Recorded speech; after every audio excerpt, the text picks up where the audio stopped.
2022 और 23 के जो रबी की जो फसल है उसके मुआवजे के बारे में बहुत से जो ऐसे किसान हैं उनको मुआवजा नहीं मिला है। अगर जिनको नहीं मिला है तो किस तरीके से वो प्राप्त कर सकते हैं, और बहुत से किसान ऐसे भी है जिन्होंने इसके लिए आवेदन नहीं किया है। तो सारी प्रोसेस जानेंगे भाई साहब से और सारी डिटेल्स हमें बताएंगे। नमस्कार। नमस्कार जी। क्या नाम सर आपका? मेरा नाम महिपाल पूनिया है। मैं भारत की जनवादी नौजवान सभा से।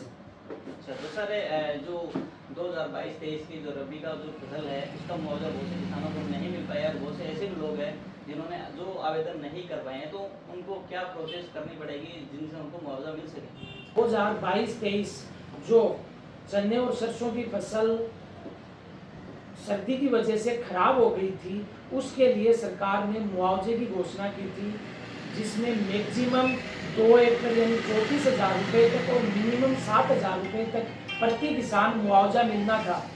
लेकिन इस सिस्टम के नाकारापन की वजह से, पटवारी और तहसीलदारों के काम नहीं करने की वजह से सिर्फ 22% किसानों को मुआवजा मिल पाया था। भारत की जनवादी नौजवान सभा और अखिल भारतीय किसान सभा ने उसके बाद समय समय पे आंदोलन किए, जिला कलेक्ट्रेट का घेराव किया, अलग अलग तहसीलदार और एसडीएम कार्यालय का घेराव किया, जिसके बाद 2 अगस्त को झुंझुनू जिला कलेक्टर ने एक आदेश निकाला है जिले के पटवारी और तहसीलदारों के लिए कि जो भी किसान 2022-23 के रबी फसल मुआवजे से वंचित रह गए थे, वे अपना जन आधार कार्ड और बैंक का खाता लिंक करवाकर अपने जमाबंदी की नकल और जन आधार की कॉपी पटवारी के पास जमा कराएं। भारत की जनवादी नौजवान सभा ये इंश्योर करेगी कि पटवारी उसके खाते को पोर्टल के ऊपर अपलोड करें। सरकार ने इसके लिए 12 अगस्त को पोर्टल को ओपन किया था और 24 अगस्त तक पोर्टल ओपन है। तो जैसे कि जो लोग आवेदन नहीं कर पाए हैं उनको क्या कुछ करना चाहिए?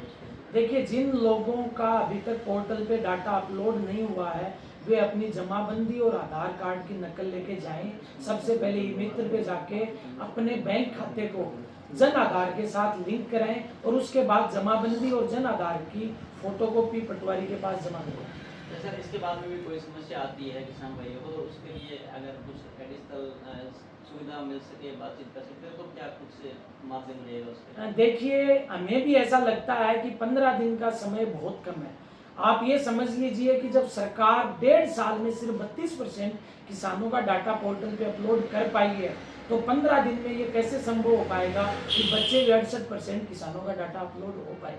इसलिए पहली तो नौजवान सभा की ये मांग रहेगी कि अगर कोई किसान भाई का डाटा अपलोड होने से रह जाए तो उसके लिए दोबारा से पोर्टल ओपन किया जाए। और एक कुछ टाइप के खाते ऐसे हैं जिसका आपको एग्जाम्पल बताता हूँ। मान लीजिए 2022 में किसी आदमी के नाम पे जमाबंदी थी या खेत का खाता उसके नाम था और उस आदमी की होगी डेथ होने के बाद में जब उसने अपना बैंक खाता अपलोड बंद करा दिया, तो सबसे बड़ी समस्या ये है कि अब उसके परिवार को मुआवजा कैसे मिल पाएगा। तो इसके लिए हम प्रशासन से निवेदन करते हैं कि ऐसे जितने भी परिवार हैं जिनके मुखिया की डेथ हो गई और जमीन मुखिया के नाम थी, उनका मुआवजा उनके वारिसों को दिलाने के लिए जो वसीयत प्रमाण पत्र बनाता है तहसीलदार, उस प्रक्रिया को थोड़ा तेज किया जाए और उनके वारिसों को उस मुआवजे का लाभ मिले। तो जैसे कि इसकी डेट वगैरह आगे बढ़ भी सकती है या फिर यही रहने वाली है? देखिए, वैसे तो पहली बात तो ये है कि अगर कोई किसान वंचित रह गया तो भारत की जनवादी नौजवान सभा कोशिश करेगी कि ये पोर्टल की डेट बढ़े। लेकिन फिर भी हम जिले के तमाम किसानों से निवेदन करते हैं कि वे 23 अगस्त तक अपने डॉक्यूमेंट पटवारी के पास जमा करवा दें। सर जैसे आपसे कुछ पूछना हो तो किस तरीके से कॉन्टेक्ट कर सकते हैं? मेरे सोशल मीडिया पोर्टल पे या मेरे से पर्सनली मेरे मोबाइल नंबर पे, मेरा मोबाइल नंबर है 8003698693, जिस पे मुझे डायरेक्ट फ़ोन करके या व्हाट्सएप मैसेज करके इससे जुड़ी हुई कोई भी समस्या है वो मेरे से बात कर सकते हैं। और दूसरा, हमारा झुंझुनू में बीटी रणदेवे अध्ययन के अंदर शिक्षक भवन के अंदर हमारा ऑफिस है।